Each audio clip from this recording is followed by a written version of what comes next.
Alhamdulillah wassalatu wassalamu ala rasulillah wa ala alihi wa sahbihi wa man wala.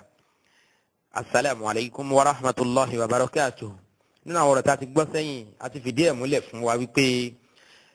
Hazrat Imam Mahdi èyí tí wọ́n ń pè ní Ghulam Ahmad tíjọ Ahmadiyya ń tẹ̀lé gẹ́gẹ́ bí àwọn àjọ náà ṣe ń pè é. A rí wípé àwọn ọ̀rọ̀ tó ń sọ ó tàbùkù gbogbo àwọn ànábì Ọlọ́run láì ṣẹ́ nìkan kan kù nù wọn, kódà tó fi dórí ànábì wa Muhammad sallallahu alayhi wa sallam. Ìyẹn jẹ́ àkótán. A rí wípé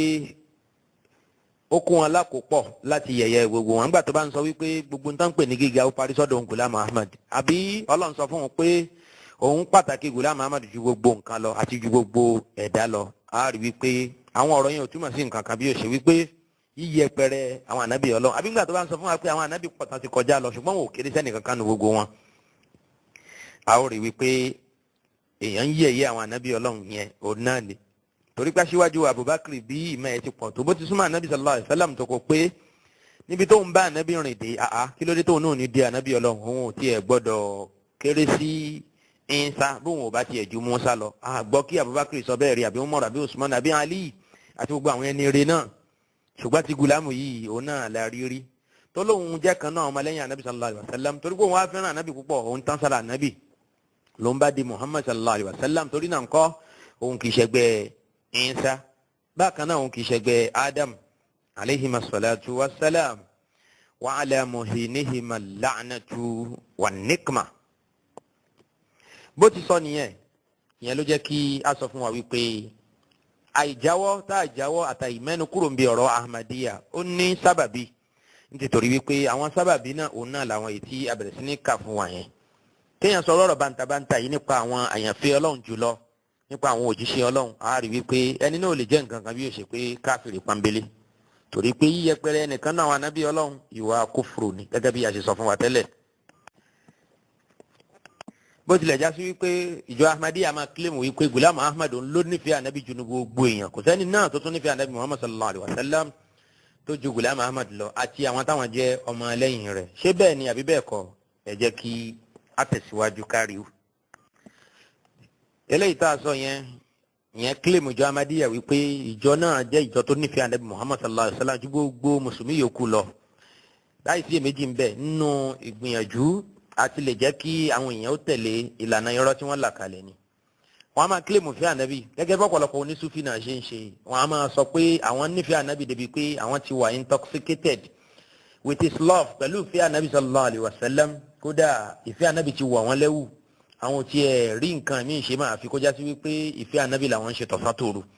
Irú àwọn claims bẹ́ẹ̀ yẹn ó pọ̀, tá a bá padà débẹ̀ wọ́n á máa ṣàlàyé ọ̀rọ̀ fún wa ń bẹ̀. Irú ẹ̀ náà ni Ghulam Ahmad claim náà ọ̀pọ̀lọpọ̀ àwọn tíra ẹ̀ pé òun ti mú ìfẹ́ ànábì yìí ó débi pé òun ò tiẹ̀ ríra àwọn mọ́. Personality òun ti wà annihilated sínú personality titi Muhammad sallallahu alaihi wasallam débi pé òun ò dára àwọn màmá, òun ti di Muhammad náà ti di òun. Lápòjú yóò sọ nínú kan náà àwọn rẹ̀ ó ní this humble self is neither a prophet nor a messenger. Ọlọ́run kì í ṣe òjíṣẹ́ Ọlọ́run, ó sì ń sá ànábì. Eléyìí kó tó di pé claim prophethood nìyẹn o, kó tó di pé padà pé rẹ̀ lánàbí Ọlọ́run, òun ló sọ àwọn ọ̀rọ̀ wọ̀nyí. Tẹ́ bá wo muqaddima tírà Izalatul Awham àbí mujalladu Izalatul Awham èyí tó tún ní Fathul Islam àti Tawdihul Maram nínú, tẹ́ bá wo ọwọ́ bẹ̀rẹ̀ àwọn text oríṣiríṣi tó sọ tó fi ń jẹ́ pé wá pé òun kì í ṣe ànábì Ọlọ́run. Shamsuddin Jalaluddin Shams tó jẹ́ kan náà àfáàgbà ìjọ Ahmadiyya ó kò tiẹ̀ síbẹ̀. Bẹ́ẹ̀ sì ni àwọn text oríṣiríṣi tó fi ń sọ fún wa pé ànábì Ọlọ́run lòun ẹ bá níbi muqaddima ti Jalaluddin Shams tó kọ sí mujalladi ẹ̀kẹta nù tírà al-Khaza'inur Ruhaniyya àwọn bá ń bẹ̀. So Ghulam tó kó òun kì í ṣe ànábì Ọlọ́run ó ní rather only my virtuous prophet lowly, ó ní rather only my virtuous prophet lowly servant and follower. Ó ní ìkànnà àwọn ọmọlẹ́yìn tó yẹpẹrẹ púpọ̀ òun náà lòun jẹ́ fún ànábì Muhammad sallallahu alaihi wasallam. Bákan náà nú ọ̀rọ̀ ìkànnà àwọn ọ̀rọ̀ ẹ̀ ó sọ wípé ó ní after God I am inebriated with the love of Muhammad. Ọlọ́run fi Ọlọ́run búra pé òun ti yóò fẹ́ ànábì sallallahu alayhi wa sallam. If this is infidelity, ìfẹ́ ànábì tóun ní tó wá pọ̀ tí ó fẹ́ pọ̀ jù lójú àwọn èèyàn yìí tó bá já sí pé n tàn pé ní kúfúrú nìyẹn. Ó ní then by God Ọlọ́run fọlọ́run búra I am the greatest infidel. Ó ní torí náà ńkọ́ òun ní kèfèrí tó tóbi jù. Tó bá já sí pé òun kèfèrí torí pé òun nífẹ̀ẹ́ ànábì òun mú fẹ́ Muhammad sallallahu alayhi wa sallam yó. Ó ní torí náà ńkọ́ òun gbà pé kèfèrí lòun lóòótọ́ torí pé ìfẹ́ Muhammad ló sọ̀rọ̀ di káfíìrì tẹ́ ń pè òun yẹn abẹ́ gbọ́rọ̀ ohun tó ṣàfẹ́ fi ìdí ẹ̀ múlẹ̀ fún wa ń bì òun náà ni wípé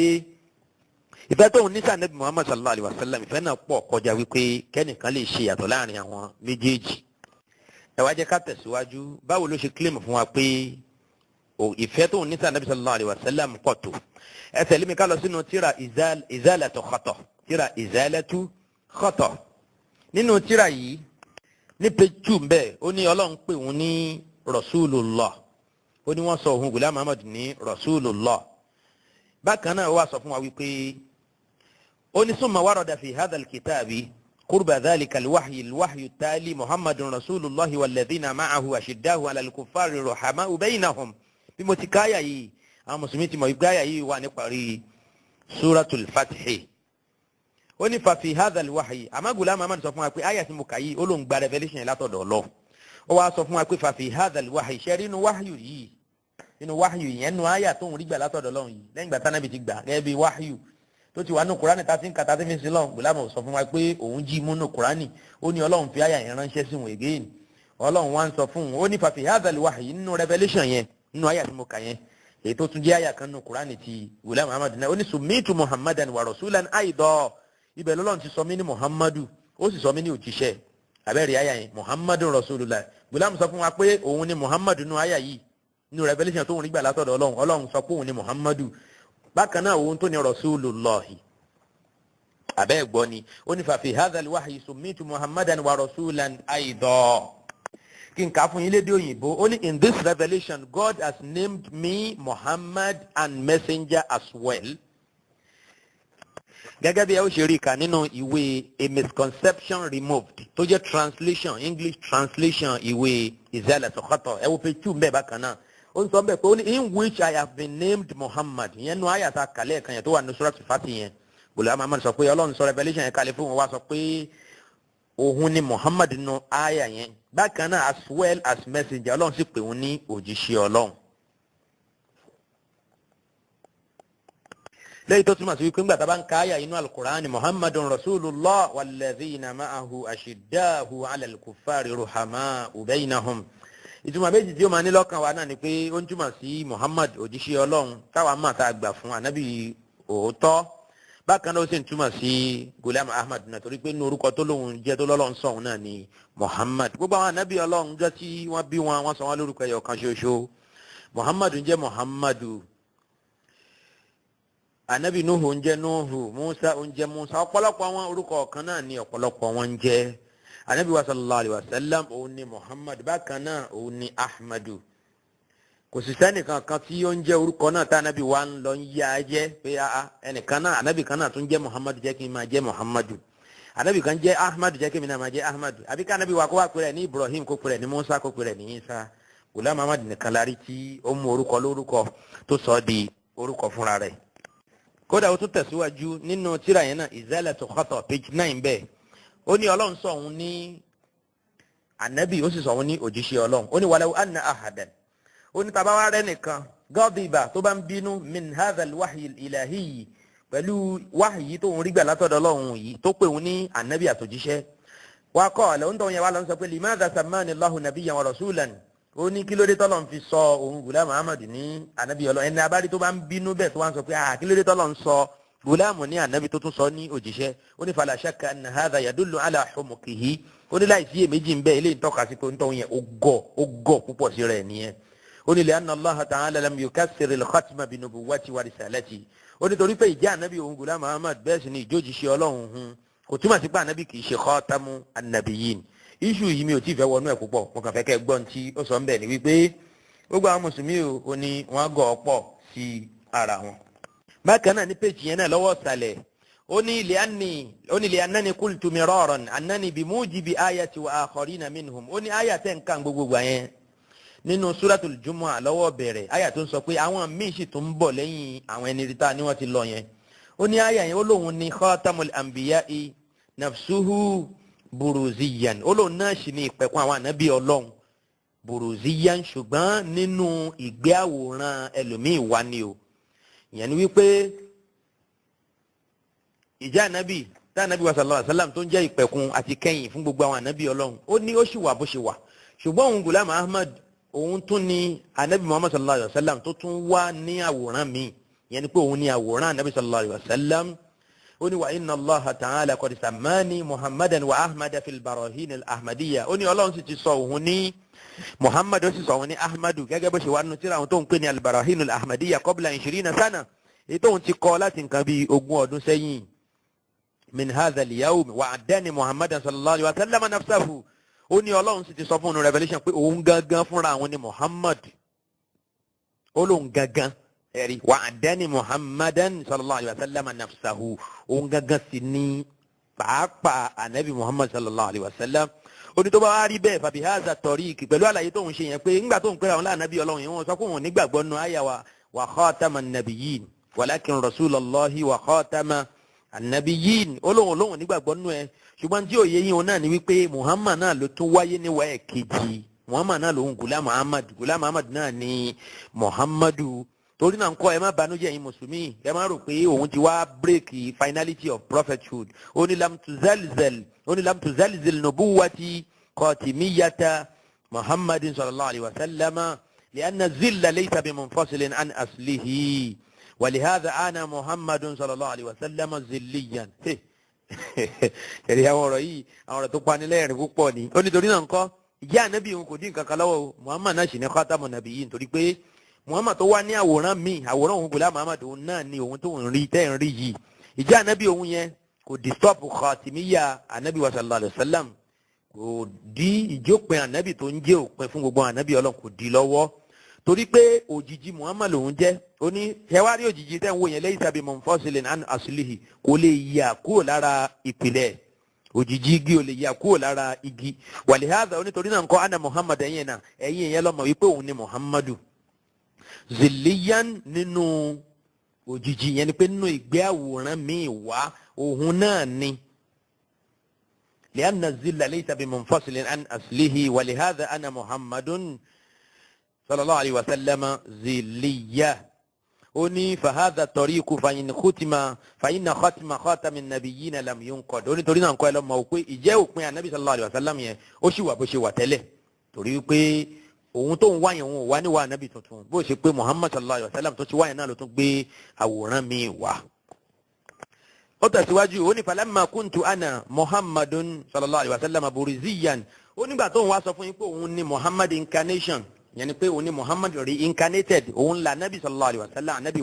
anabi gbogbo wa anabi gidi anabi ojúlówó anabi òjíṣẹ́ Ọlọ́run tó tọ́ Ọlọ́run náà ni Muhammadu tó tún gbé àwòrán mi wá walikamalatul Muhammadiyya ó ní ẹgbẹ́ wẹ̀yìn yẹn o gbà tó yásí pé òun náà ni Muhammadu òun ni àwòrán anabi yẹn gbogbo pípé anabi náà walikamalatul Muhammadiyya tu fiha oníbàkan náà gbogbo ń tán pè ní pípé tó ń bẹ lára anabi sallallahu alayhi wa sallam tó fi ń jẹ́ olólùfẹ́ Ọlọ́run bima fiha nubuwatul Muhammadiyya àti jẹ́ anabi tá anabi wa sallallahu alayhi wa sallam jẹ́ anabi gan gbogbo ń tọ́lọ̀ ń ṣe fún ní nǹkan dáadáa tó fi pé ó ní tẹ̀lé akisu fi yaziliya gbogbo ẹ̀ náà tún ní àwòrán ẹ̀ tún wà lára òun Ghulam Ahmad Ọlọ́run tuntun gbé jáde ní àwòrán ti tó hun ó ní fa ayna shakhsu alladhi da'a nubuwatal mustaqilla torí náà ńkọ́ kí ló wá dé tẹ́ rò pé òun pera àwọn lánàbí Ọlọ́run pera àwọn lójíṣẹ́ Ọlọ́run títorí wípé òun dára àwọn yàsọ́tọ̀ ó ní ẹ má lọ ṣírò ó dàbí pé tóun sọ òye yín ó ní torí pé ẹ̀ ń wò òun níwò pé èèyàn tuntun kan lòun tó wá kílé òun prophethood tó pèrè lánàbí Ọlọ́run àti jẹ́ òjíṣẹ́ Ọlọ́run ó ní ẹ má rò bẹ́ẹ̀ torí ẹ̀ ń ṣírò nítorí bá yín sọ náà ni wípé Muhammad gangan náà lòun torí gbogbo pípé àtọ́ ńláńláńlá tọ́lọ̀ ń dá fún Muhammad sallallahu alayhi wa sallam gbogbo ẹ̀ pátápátá ló tún ṣẹ́yọ sí ara òun pẹ̀lú àwòrán mi tóun tún gbé wáyé yẹn so òun náà ni Muhammadu ẹ má bànújẹ́ òun ò dára òun pẹ̀lú ànábì Ọlọ́run yàtọ̀ fún ìjẹ́ ànábì tí Muhammad sallallahu alayhi wa sallam ṣẹ́rí pé ẹnìkan ní máa sọ̀rọ̀ báyìí àfọwọ́n philosophers bẹ́ẹ̀ ni ọ̀pọ̀lọpọ̀ onísúfí náà wọ́n gba àwọn ìlànà tọ̀ríkọ̀ àwọn wírìdì tí wọ́n ń ṣe lọ́dọ̀ ọ̀pọ̀lọpọ̀ àwọn oníphilosophy. So ẹ má gbàgbé pé philosophy àbí sufism nínú Islam èyí tó pọ̀ nínú ẹ̀ wá láti inú àwọn ẹ̀sìn bíi Hinduism àtàwọn ẹ̀sìn míì bẹ́ẹ̀ nínú àwọn ẹ̀sìn ilẹ̀ India ló fi já sí pé ẹ máa rí tí onísúfí náà ó máa claim wahdatul wujud pé nǹkan kan ò bẹ́ẹ̀ àfọlọ́run nìkan. Onísúfí mi ó bá débi pé yóò pè rẹ̀ lọ́lọ́run yóò ní bẹ́ẹ̀ tí ń wo òun yìí ọlọ́run lẹ́ ń wò yẹn gẹ́gẹ́ bí Hallaj ṣe bá débi pé ń sọ pé ma fil jubbati illa Allah. Bákan náà Muhyiddin Ibn Arabi àti bẹ́ẹ̀ bẹ́ẹ̀ lọ ń pe gbogbo ẹ̀dá ọlọ́run ní Allah subhanahu wa ta'ala. Kí ló bí òun náà ní irú àwọn àgbàgbọ́ wọn irú àwọn philosophy wọ̀nyí. Ṣùgbọ́n Gùlámù títí ẹ̀ òun rí rẹ̀ gẹ́gẹ́ bí àwòrán míì fún anabi wa Muhammad sallallahu alayhi wa sallam. So ó wá sọ fún wa pé ìjà anabi wa sallallahu alayhi wa sallam yẹn náà ló ṣì wà lára òun. So ẹ má rò pé òun claim prophethood láyé ọ̀tọ̀ no ó ní Muhammad náà sì ni òun tẹ̀ ń wò yẹn náà. Torí náà nǹkan ẹ jẹ́ kó rí yín ó pé o ní page 10 ni mo wà yẹn nínú tíra Izalatul Khata. Ṣẹ́rí tíra tí mo ń kà yìí mo ti sọ English translation fún wa lẹ́ẹ̀kan title ẹ̀ ní a misconception removed. Ìyẹn ni pé a lè ka gbogbo ọ̀rọ̀ tí mo ń sọ yìí lédè òyìnbó èyí tí mi bá rántí kà lóyìnbó fún yín bẹ́ẹ̀ kí ẹ jẹ́ ká wà níbi tó wà ká dì í mú. Ó lóun ò claim prophethood o lásán o bí ó ṣe pé òun náà ni Muhammadu yẹn tí gbogbo pípé tó ń bẹ lára Muhammadu ń bẹ ní ara òun. Wal iyasu billah. Lédè òyìnbó ni I have said several times that according to the verse of Holy Quran wa akharina minhum lamma yalhaqu bihim as buruz I am the same prophet the Khatam al-Anbiya and 20 years ago God named me Muhammad and Ahmad in Barahin Ahmadiyya and declared me his being. Ó ní wípé Ọlọ́run ọba àlekí ọlá ti declare pé òun gangan náà ni ìjẹ́ ànábì òun gangan náà ni Muhammadu gangan fúnra rẹ̀ náà ló kọ àwọn ọ̀rọ̀ yìí mo ṣe sọ fún wa ẹ wo page 9 page 10 bákan náà ẹ wo page 17 náà tíra Izalatul Khata bí tí Ghulam Ahmad ti ń claim pé òun náà ni Muhammadu. Ẹ má rí òní rí èèyàn míì tó wá níwà ọ̀tọ̀ tó wá ń pè rẹ̀ ní anabi Ọlọ́run tó wá fẹ́ bírèkì àyà 40 nínú Quran chapter 33 Suratul Ahzab ó ní ẹ̀rí òun gẹ́gẹ́ bí Muhammadu gan tó tún wá ní ìwà ẹlẹ́ẹ̀kejì subhanallah azim. Bákan náà ó sọ wípé ó ní when I am the holy prophet incarnate and when all the accomplishments of Muhammad including the prophethood are reflected in my mirror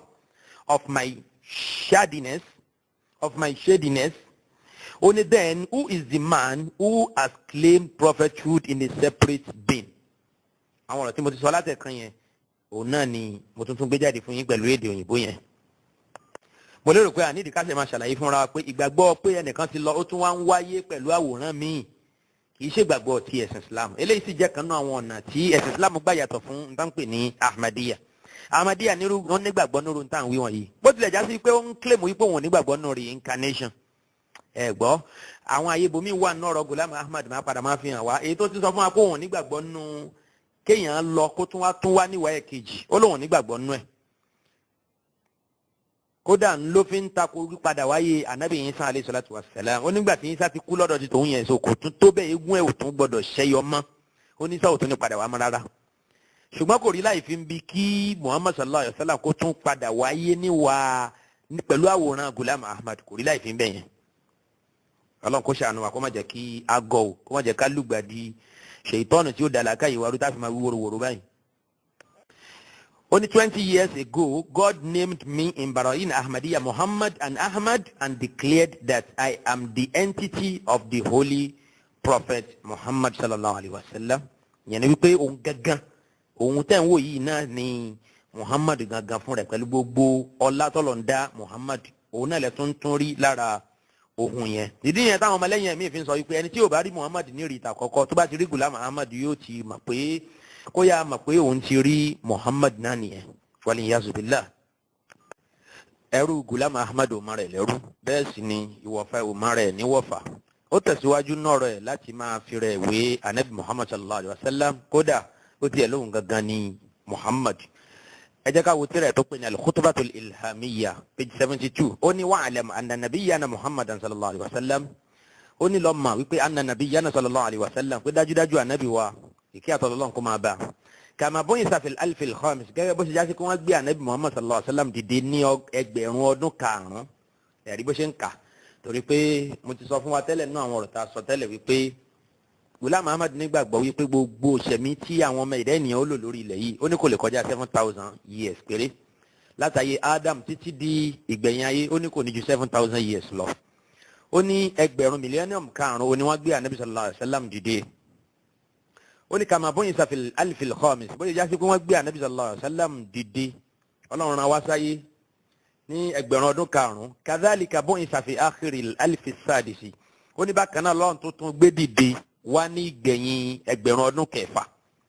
bitikhasihi buruz al-masih al-maw'ud lẹ́yìn tí ó gbé àwòrán òun Ghulam Ahmad tí í ṣe al-masih al-maw'ud wá sáyé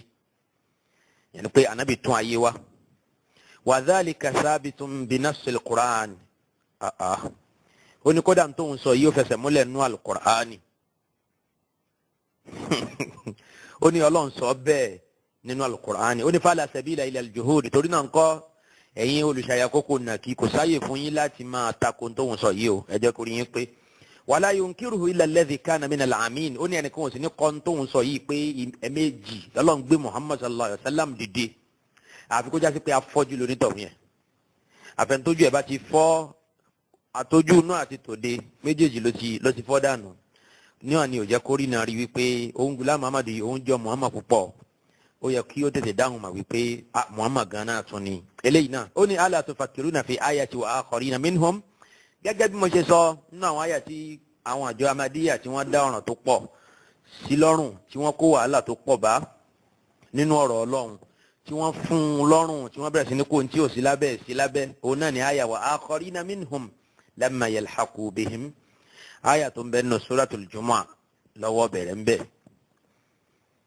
So máa padà wá síbi péjì tí mo wà yìí torí pé àwọn ọ̀rọ̀ ṣì kù tá a fẹ́ mú ń bẹ̀ dáadáa insha Allah ta'ala tí n bá dé abala yẹn ẹ ó máa mọ̀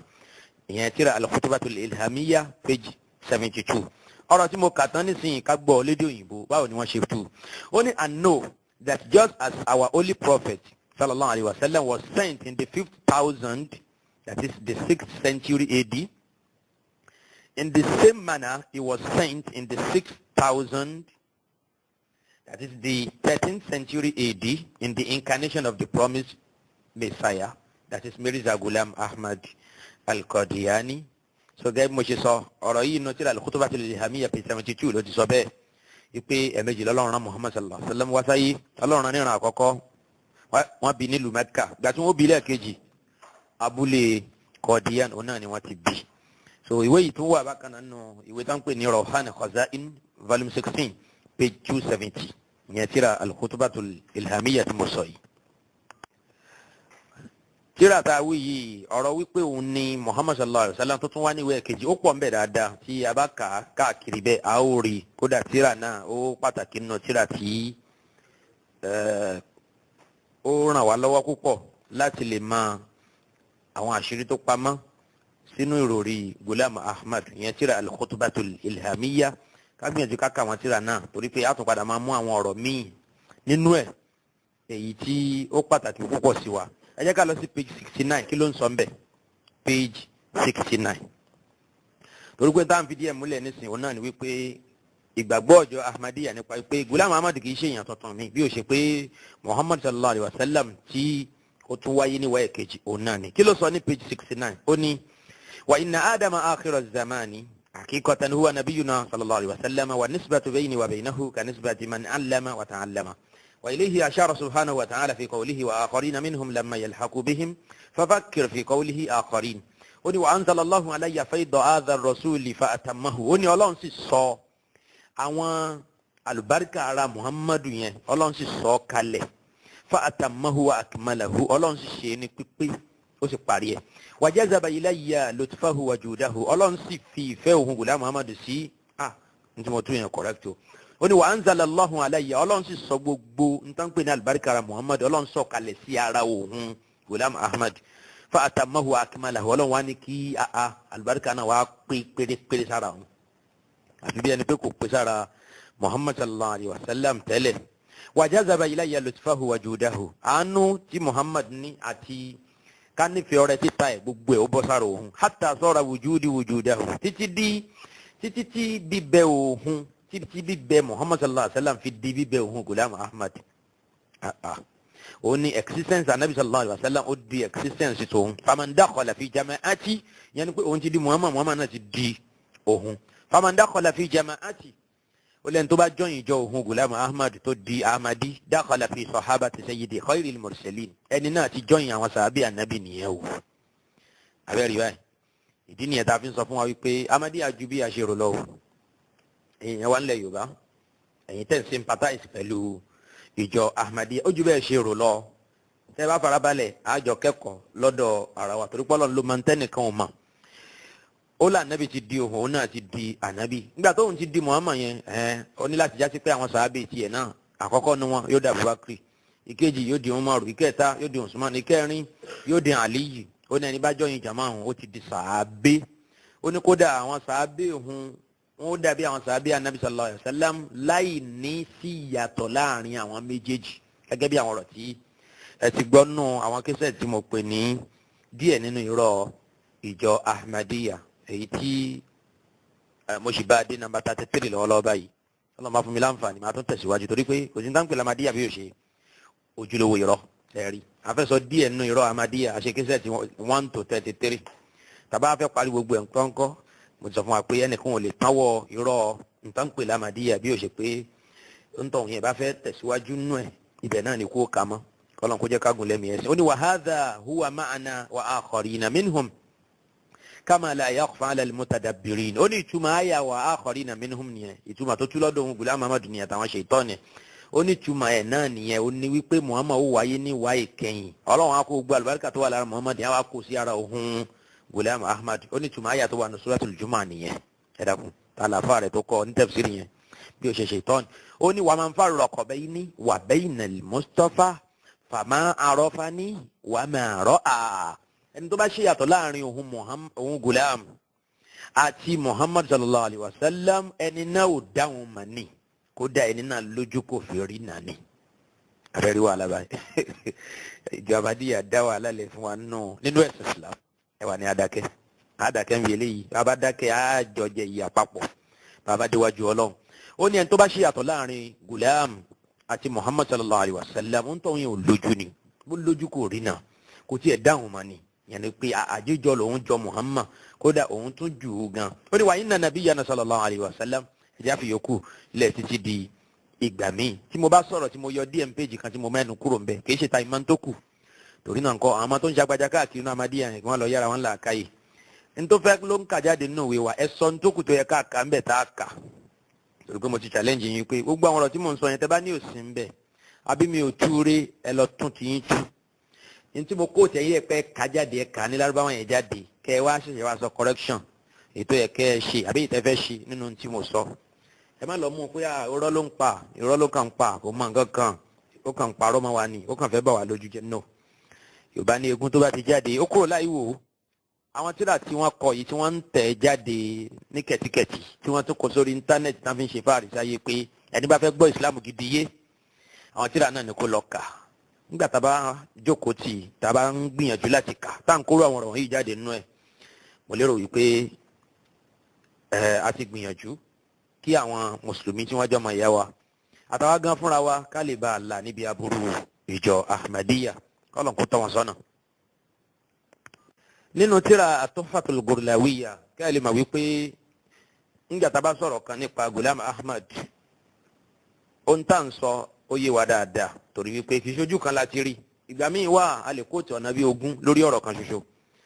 so torí ẹni tí yóò fẹ́ ṣàjàngbìlà pé n tó mú wáyé wà ambiguous tí yẹn bá wà ambiguous àáríwò míì tí ò ní wà ambiguous ní page 205 nínú tíra At-Tuhfatul Gurlawiyya èyí tí Ghulam Ahmad tí yóò lòun fọwọ́ ara ń kọ ó ń sọ ń bẹ̀ wípé amma nabiyuna sallallahu alaihi wasallam ó ní ṣùgbọ́n ṣẹ̀rá nabi wa Muhammad sallallahu alaihi wasallam yẹn falahu ba'san ẹ̀mejì lọ́lọ́run gbé dìde wá sáyé wa yadullu alayhi an-nass al-qat'iyyu lil ayati al-karima yúrọ̀rọ̀ tí mo kà lẹ́ẹ̀ kan nù tíra al-khutbatul ilhamiyya wọn látọ̀ ń kà yìí ó ní bẹ́ẹ̀ sì ni ayé al-Qur'an tẹ́ mọ̀ yẹn ayé wa akharina minhum lamma yalhaqu bihim ó ní ayé yẹn ló ń tọ́ka sí àrídájú wípé ẹ̀mejì lọ́lọ́run rán Muhammad sallallahu alaihi wasallam wá sáyé wá tẹ̀síwájú Ghulam ní walaqad kataba jami'u akabir al-mufassirin fi tafsiri hadhihi al-aya ó ní gbogbo àwọn àgbààgbà náà àwọn afọ́ ní tafsiri ó ó ní wọ́n sọ fún wa nínú tafsiri aya yìí ìgbà tí wọ́n ń tú Al-Qur'ani débi aya yìí ó ní gbogbo wọn mo sọ pé àwọn gbólóhùn tó máa ń dáràn sí gùlámù lọ́rùn òun làwọn gbólóhùn wọ̀nyẹn yóò ní gbogbo àwọn àfáà ló sọ báyìí àbí gbogbo àwọn ànábì Ọlọ́run ló panu pọ̀ tí wọ́n sọ báyìí tẹ́ bá wà lọ́wọ́ àbọ̀ ẹ rí wípé irọ́ ti bá yé ẹ̀jẹ̀ torí pé n tó fi ti sọ́dọ̀ wọn yẹn kódà ẹ̀ nírí yàn méjì mẹ́ta tó sọ̀rọ̀ ẹ̀ nù wọn. ó ní gbogbo àfọ̀ ní tafsiri ńgbà tí wọ́n ń tú àyà yìí kí ni wọ́n tú ó ní wọ́n sọ pé ayé analfiyata al-akhirata min hadhihi al-umma pé àwọn ìjọ ìkẹyìn nínú al-umma nabi sallallahu alayhi wa sallam àwọn ni jama'atul masih al-maw'ud àwọn náà ni ìjọ al-masih al-maw'ud tí ṣe ohun Ghulam Ahmad. ó ní àwọn ìjọ náà pé àwọn àfọ̀ ní tafsiri sọ pé takunu ala sirati sahaba wọn ó dà gẹ́gẹ́ bí àwọn sahaba وسينالون الهدى والفيض من النبي صلى الله عليه وسلم مثل الصحابة دون أدنى فرق. àwọn ìjọ òun náà àwọn ìjọ mẹsáyà náà wọn ó sì máa gba àlùbáríkà àtàwọn ìmísí àtàwọn ọrẹ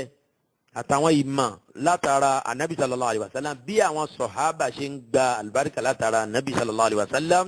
láì ní síyàtọ̀ láàrin àwọn méjèèjì yẹn ni pé àwọn ìjọ tòun náà bí àwọn sàábì tọ̀hún ṣe ń ṣe rí àlùbáríkà tó pọ̀ gbà látara anabi sallallahu alayhi wa sallam gbà tó jẹ́ pé òun náà ni muhammadu tí ó wáyé ní wáyé kejì so àwọn àjọ tòun náà wọn ò máa gbarú àlùbáríkà yẹn kò wá ní síyàtọ̀ láàrin àwọn sàábì wọn àtàwọn sàábì títà anabi muhammad sallallahu alayhi wa sallam. falamma sabata min an-nass al-qur'ani sarihi annahu kama tamatta'a as-sahabatu بفيد النبي صلى الله عليه وسلم كذلك ستتمتع به جماعة المسيح الموعود دون أي فرق.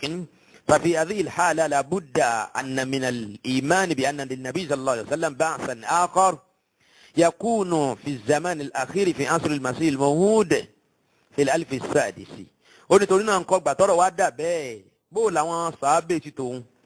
onígbà tó jẹ́ pé àwọn fóun tafsiri ti sọ̀rọ̀ tóun sọ yẹn báwo wá ní àwọn sàábé tóun ni wọ́n ṣe máa gba àlùbáríkà lára muhammad sallallahu alayhi wa sallam gẹ́gẹ́ bí àwọn sọ̀hábà tá kọ́kọ́ ṣe gbà lára muhammad àfi kó já sí wípé muhammad wáyé ní ìwá ẹ̀kejì ẹ̀dàkùn tí yẹn bá kíyè sọ̀rọ̀ yìí dáadáa yẹn máa wípé ntí ọ̀gbẹ́ni yìí ń sọ kò lè tẹnu yàn kan tó gbádùn jáde nítorí wípé àwọn ọ̀rọ̀ kọ̀rọ̀ nìyẹn kí àwọn ìjọ ẹ lè bá dàbí àwọn sàábé muhammad nídìí láti wáyé ní ìwá ẹ̀kejì àbẹ́rẹ́ rí nǹkan bẹ́ẹ̀ yẹn because al-muqarana àbí mushabaha èyí tó jìnnà sóòótọ́ òun náà ni tí ó gbé wáyé ohun tá a fẹ́ lò nú ọ̀rọ̀ yìí òun náà ni wípé ó ní ẹ̀mejì ni muhammad sallallahu alayhi wa sallam wá sí ilé ayé ó ní wa bi hadha al-bahthi ó ní torí náà nǹkan pẹ̀lú àlàyé tá a ṣe yìí sábàtà anna li nabi sallallahu alayhi wa sallam ba'thayni ó ti yé wa nísìn òun náà ló yé kò ṣe àwa ó ló ti yé wa nísìn pé ẹ̀mejì là nabi wá sáyé aw kana nabi sallallahu alayhi wa sallam qad wu'ida أو وعد بظهوره أو قد وعد ظهوره بتعبير آخر في العالم ثانية بروزا يعني pé wọ́n ti ṣe àdéhùn pé Ànábì ó tún wáyé ní wáyé kejì lẹ́yìn tí ó gbé àwòrán ẹlòmíì wá sílé ayé tí í ṣe òun Ghulam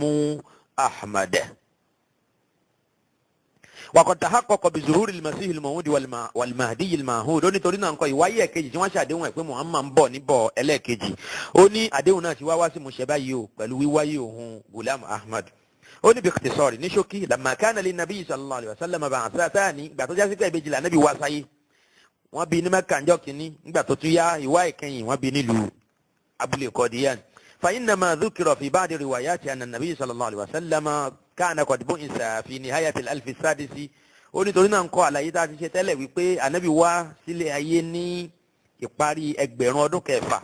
فإن المراد ìyẹn sí àsìkò tí Ànábì Ádámù ṣẹ̀mí lórí ilẹ̀ فإن المراد منه البعث الثاني ó ní ìtumọ̀ tá a gbà lérò pẹ̀lú ọ̀rọ̀ yẹn òun náà ní ìgbédìdí ẹ̀kejì الذي يفهم من النص القطعي لآيات آخرين منهم لما يلحقوا بهم nínú tí a mọ̀ nípa ọ̀gbẹ́ni yìí ni pé yóò mú mutashabi yóò sọ di muhkam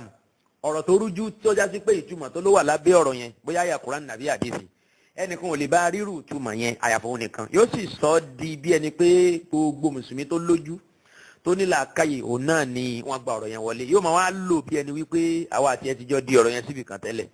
ó ní ìṣẹ̀rí àyà tó ń sọ yẹn àyà yẹn ló gé nǹkan hán tó ń jẹ́ kó yé wa pé Ànábì sallallahu alaihi wasallam ó ń padà bọ̀ níwà ẹlẹ́ẹ̀kejì lẹ́yìn ìwà àtàkọ́kọ́ tó ti wá ìwà ẹ̀kejì náà òun náà ló gbé àwòrán ọ̀gbẹ́ni Gulasu Mandela yìí wá sáyé ó ní wa minal gharibi nínú tó ṣe nílé mà anna al-mashayikh as-sufaha ẹ máa wò ó nínú tó ṣe nílé mọ̀ ní pé àwọn àfáà yẹn àwọn àfáà ilẹ̀ India àtàwọn àfáà mùsùlùmí káàkiri àgbáńlá yìí àwọn òmùgọ̀ àfáà yẹn àwọn òpònú àfáà alladhina biyadihim qishrun faqat àwọn àfáà tó já sí pé èpo ẹ̀pà nìkan ni wọ́n kó lọ́wọ́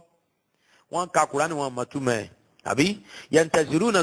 zuhura al-masih an-nasiri thaniyata wọ́n wá ń retí pé Ìsá ọmọ Maryam ń bọ̀ nígbẹ̀yìn ayé pé yóò sọ̀kalẹ̀ láti sánmọ̀ ó ní àwọn àfáà dìndìnrín nìyẹn ṣàrí báyìí nísìnyí ẹni tí yóò fẹ́ forí sọlẹ̀ nítorí pé wọ́n ń criticize Ghulam Ahmadu kí lẹ́rí tó ń wí nípa gbogbo àfa mùsùlùmí gbogbo ẹni tó sọ ní tó yàtọ̀ fún ní tó sọ yìí òpònú ni wọ́n gbogbo ẹni tó bá ti rí ní tó yàtọ̀ fún ní tí Ghulam rí dẹdẹrin ni wọ́n sọ̀dọ́ ni wọ́n kódà sọmọdẹ ní í pè wọ́n kódà ń gbà míì gan ìwọ̀n ìpè ńláńlá ìpè kẹ̀kẹ́ ìwọ̀n lé wọn lórí gẹ́gẹ́ bí mo ṣe ṣàlàyé yìí yẹn lẹ́kùnrẹ́rẹ́ nínú àwọn akẹ́sẹ̀tì mi tí mo pè ní Ànábì elépè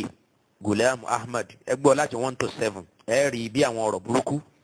àwọn ọ̀rọ̀ tí ò dáa àwọn ọ̀rọ̀ tí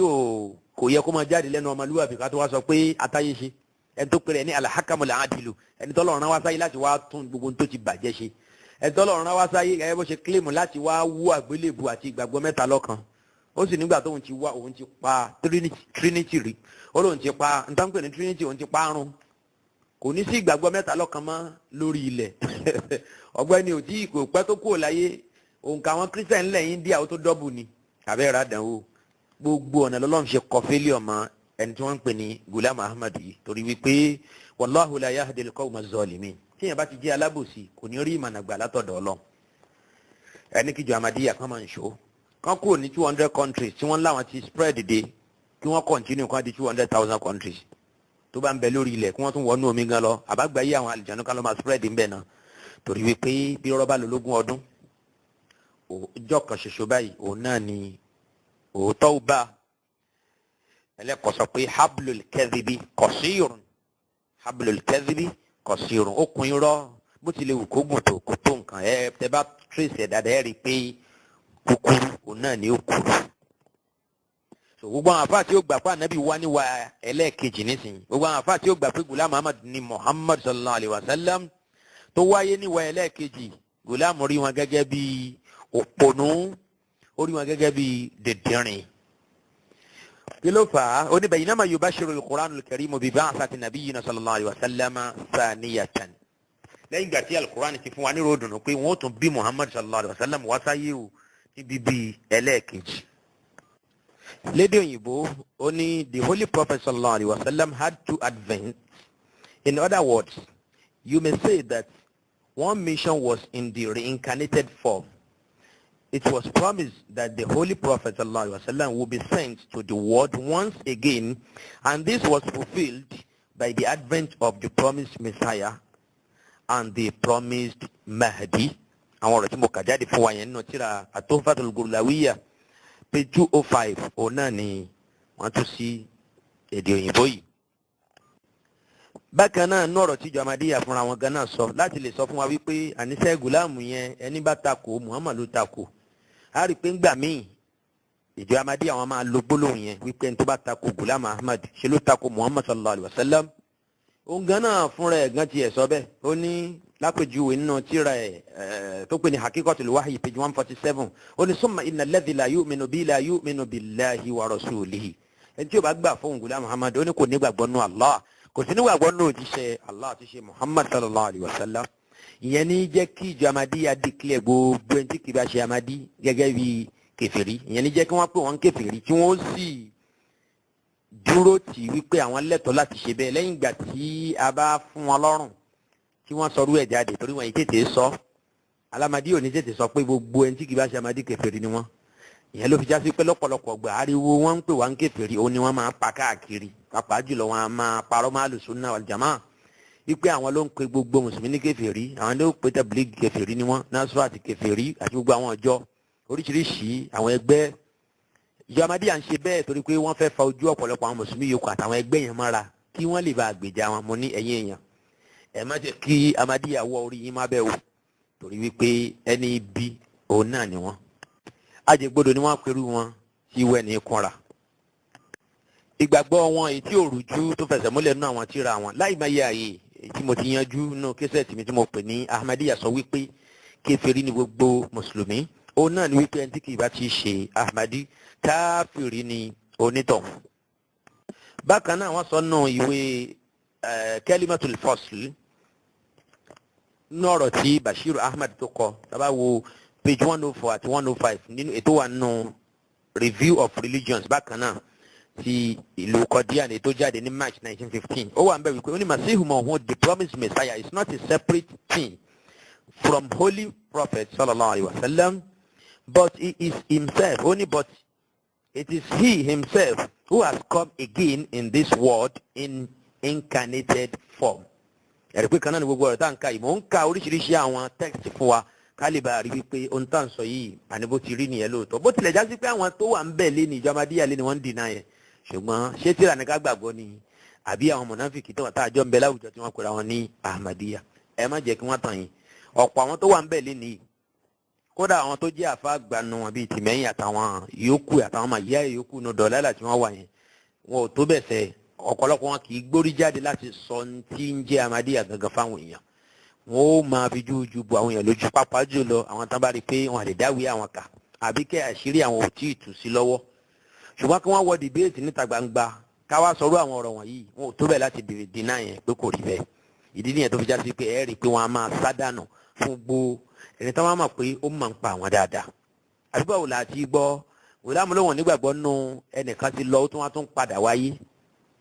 ó takò kó padà wáyé ṣá ọmọ Mariam tí ò tí ì kú torí pé ìyẹn bá làákàyè mu ó sì ṣe déédéé òfin Ọlọ́run ní pé Ọlọ́run láyé sákò ń bi ewu àgbélébù àti ewu pípa Ọlọ́run wá lóhùn tó padà dá padà wáyé nígbẹ̀yìn ayé gẹ́gẹ́ bó ṣe sọ bẹ́ẹ̀ látẹnu Ànábì sallallahu alaihi wasallam ṣùgbọ́n pé lè ṣe déédéé ṣùgbọ́n Ghulam Ahmad tó ń ti bẹ́ẹ̀ náà ó ní òtẹ́hùn lọ́rùn òun ò lè gbà kẹ́ni tó ti lọ kó tún padà wáyé mọ́ òkè ìgbà tí ò wá lè gbà yẹn ó wá ń sọ fún wa pé àmọ́ Muhammad tún padà wáyé níwọ̀ ẹlẹ́ẹ̀kejì ṣẹ̀rí báyìí ṣẹ̀rí pé pẹ́ẹ́rẹ́gì méjì ọ̀tọ̀ọ̀tọ̀ òun náà ni Ghulam Ahmad ló fi wọn ìwà tó ń wù pẹ̀lú àwọn èèyàn àtàwọn ọ̀rọ̀ tó ń jáde lẹ́nu ẹ̀ kí ni wọ́n sọ jàre nínú Kalimatul Fasl ó wà ń bẹ̀ wípé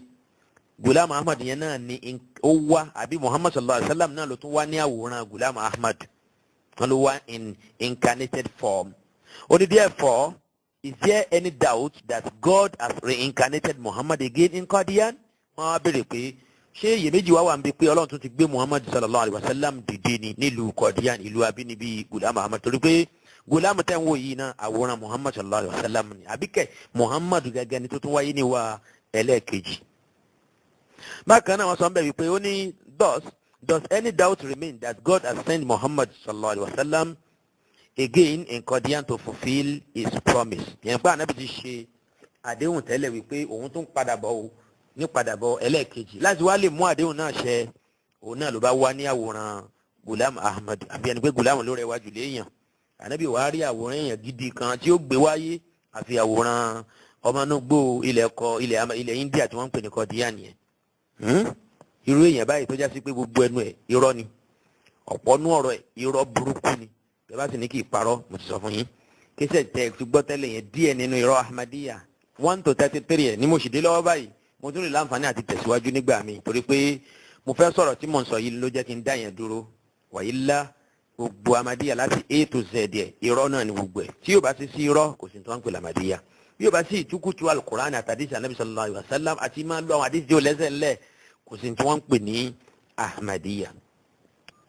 Bákan náà lábala tá a wà yìí náà wọ́n tún gbé jáde nínú newspaper ìjọ Ahmadiyya tán pè ní Al-Fazl èyí tó jáde ní May 28 ní ọdún 1928 èyí tó sọ wípé ọ̀rọ̀ tí wọ́n kọ síbẹ̀ wípé blessed is the head of the 14th century when he descended like the moon through darkness.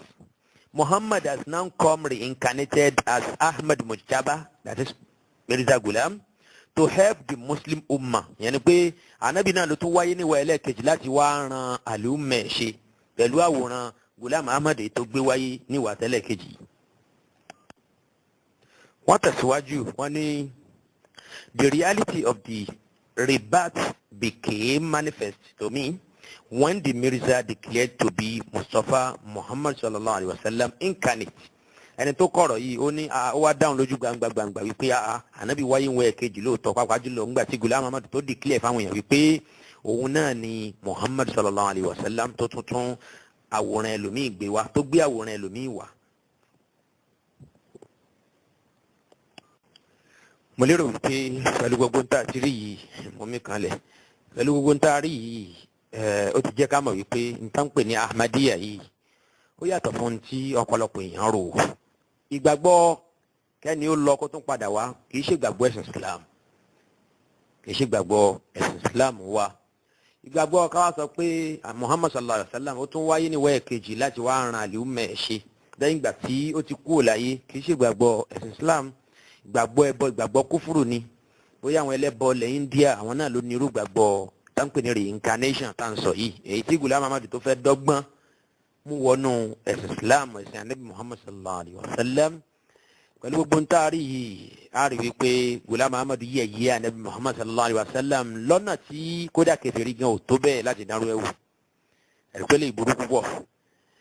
Ẹni tí ó lóun nífẹ̀ẹ́ Ànábì sallallahu alaihi wa sallam débi pé òun ti pa ara àwọn rẹ̀ sínú personality Ànábì. Òun ò lè dá ṣẹ̀mí àfi ṣẹ̀mí Muhammadu, òun ò lè dá jẹ àfi jíjẹ Muhammad, òun ò lè dá mu àfi mímu Muhammad. Pẹ̀lú àwọn ọ̀rọ̀ míì tá a tún padà máa gbọ́ insha Allahu ta'ala. Kọ́lọ́n kó ṣẹ́mi àtẹ̀yí gbogbo ẹ̀yin olùgbọ́ mi kù lórí dáadáa. Àrí wípé irú ẹni náà tó kílèmù rúfẹ́ tó lágbára tó bẹ̀yẹn sáà Nabi sallallahu alayhi wa sallam. Ẹ wá wo tó tún sọ nípa Muhammad sallallahu alayhi wa sallam. Àrí wípé gbogbo àwọn ọ̀rọ̀ wọ̀nyí nísìn kò túmọ̀ sí nǹkan kan bí ó ṣe pé fífi àbùkù kan Ànábì Muhammad sallallahu alayhi wa sallam. Torí pé a mọ̀ gẹ́gẹ́ bí olóòótọ́, a mọ̀ gẹ́gẹ́ bí ẹni ìfọkàntán, a mọ̀ gẹ́gẹ́ bí ẹni tí ó jẹ́ àwòkọ́ṣe fún gbogbo ọmọ ẹ̀dá ènìyàn. Kí Ghulam Ahmad ká wá rí èèyàn kan tá a bínú obìnrin kó máa sọ pé òun náà ni Muhammad yẹn, ẹ̀rí pé n tán pè ní ìkọjá àlàgàn òun lélẹ́yìí. Ẹni bí ní Ghulam Ahmad, ẹni bá rí irú ẹ̀ tí ó sà fún sòbí adá onítọ̀hún. Ṣùgbọ́n ètò pàtàkì jù nínú ọ̀rọ̀ tá à ń sọ náà ni pé ẹ jẹ́ ká ṣàánú ìjọ Ahmadiyya. Àwọn tí wọ́n mọ̀ nípa ojú ọ̀nà tí wọ́n kóra wọn sí, ẹ jẹ́ ká fi hàn wọ́n. Ẹ jẹ́ á sọ fún wọn. Gbogbo wa kò sẹ́ni tí yóò mọ̀ pé èèyàn mẹ́ta ò lè dúró ní méjì méjì. Bẹ́ẹ̀ sì ni ntó yónú, wọn lójú ló mọ̀ ntó yónú, ìdodo ní dájì ara. Tá ń jẹ́ gbà nínú wọn tí wọ́n fẹ́ lómi ṣe bàbá wọn. Wọ́n ní bàbá wọn lọ tí wọ́n wáyé níwẹ̀ kejì. Ọ̀pọ̀ wọn nígbàgbọ́ yẹn. Ṣùgbọ́n torí pé àwọn ọmọ tó wà náà wọ́n tíra wọn, ó ń jẹ́ kí wọ́n rò pé Ghulam Ahmad jẹ́ nìkan tó nọ́mà. Wọ́n mọ̀ pé alárùn ọpọlọ òun náà ni ọ̀gbẹ́ni náà. Pẹ̀lú gbogbo orú àwọn ọ̀rọ̀ burúkú èyí tó ń jáde lẹ́nu ẹ̀ yìí. Torí náà ńkọ́ ẹ jẹ́ ká ṣàánú wọn. Èyí tá à ń sọ yìí ṣe la fi láàánú wọn pé kí wọ́n má bàa kú ikú kíkú síbi tí wọ́n wà yẹn. Torí pàṣẹ Ọlọ́run tó pa wá nínú Quran chapter 3 verse 102 ni pé wala tamutunna illa wa antum muslimun. Ọlọ́run ní kárí wípé tí kò bá pa wá o kò pa wá mọ́ orí ẹ̀sìn Islam ká lè bá lábọ̀ dáadáa. Ọlọ́run ní wala tamutunna illa wa antum gulamiyyin. Illa wa antum gulamiyun aw illa wa antum ahmadiyun. Ọlọ́run sọ bẹ́ẹ̀, Ọlọ́run fẹ́ ká kú ní mùsùlùmí. Sòtòrí náà jẹ́ ká ṣàánú ìjọ Ahmadiyya kí á gbìyànjú láti dá wọn padà sínú ẹ̀sìn Islam, ẹ̀sìn tó mọ́, ẹ̀sìn tó pé, kí wọ́n kó onúra dáadáa tí wọ́n wà, kí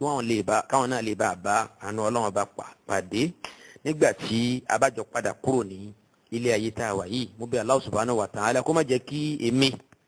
ọmọ ìyá yín àti ẹ̀yin olùgbọ́ mi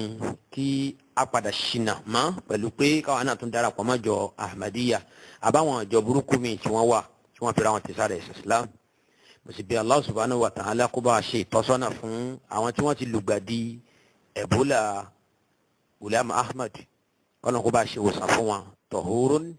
insha Allah.